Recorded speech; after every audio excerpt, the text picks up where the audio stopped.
Thank you so much. You're my opening act. Joey Molland from Badfinger. How are you today, Joey? I'm okay. I'm having a fine day. It's a beautiful day, isn't it? Nice. Outdoors, live music. My friends are here. How can we complain? Jenny? Well, I'm American, but I grew up in my early years in England. First time I saw you guys, we were on Top of the Pops. Yeah. So, what kind of memories do you have of that? Coming up with the same memories of going there and being really nervous because we were on telly. You know, you wanted to feel good. Everybody's watching. And you knew you really miming to everything. You weren't really playing or anything, right. So you had to look like you were playing. So you couldn't, it's kind of weird. Miss a note, you could feel the camera on you. You had to look like you were singing. Though. Yeah, that's right. Yeah, we had some fun. Eventually, we relaxed doing them, and I had a lot of fun doing it. Yeah, it's great. We were able to do it live.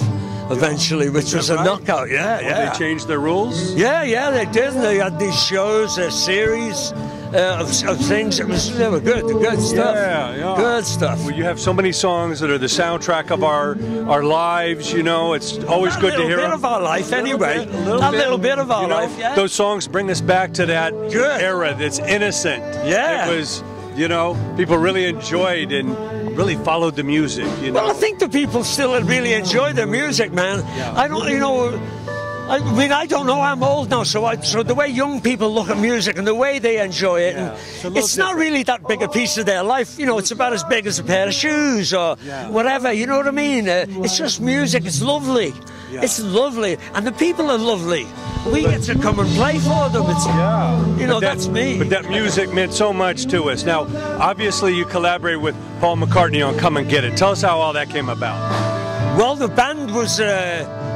They'd had a record out already on Apple. They needed a song, and Paul was gracious enough to bring a song to them and volunteer to produce it. There are stories that I've heard because I didn't actually play on Come and Get It. I joined them before it came out. For some reason, the bass player left. But anyway, I joined them. The record came out. Yeah. But Paul came to them with the song and volunteered it to them. What was it like being on Apple back then? Because obviously it was fantastic. It was everything you'd imagine. The Beatles were present, so it was the centre of the music universe. It was absolutely incredible to see those guys. And we actually got the chance to play some guitar on some of their records and stuff with John. We played on the Imagine album. We played on the All Things Must Pass record with George. You know, we played all the acoustic guitars on that record, and we played on a couple of songs on the Imagine album, Jealous Guy being one of them, and it was a great time for us. We played the Bangladesh concert. We had #1 records and all that stuff. It was a really fantastic time. Tell us about the Bangladesh concert, what the highlights were for you. The rehearsals. We went to the New York City, the Steinway rehearsal room, and just a 5-piece, you know, Ringo and Billy Preston, George, and the Badfinger band. And we put the rhythm band together, Klaus Vormann playing bass. Yeah, and then as the week went by, the band got bigger and bigger and bigger as the different parts came in, the horns and, you know, all of that stuff. It was a fantastic week. We rehearsed at the Garden. Dylan showed up. Eric Clapton turned up. It was magnificent. Ravi Shankar was there. Bob Dylan came.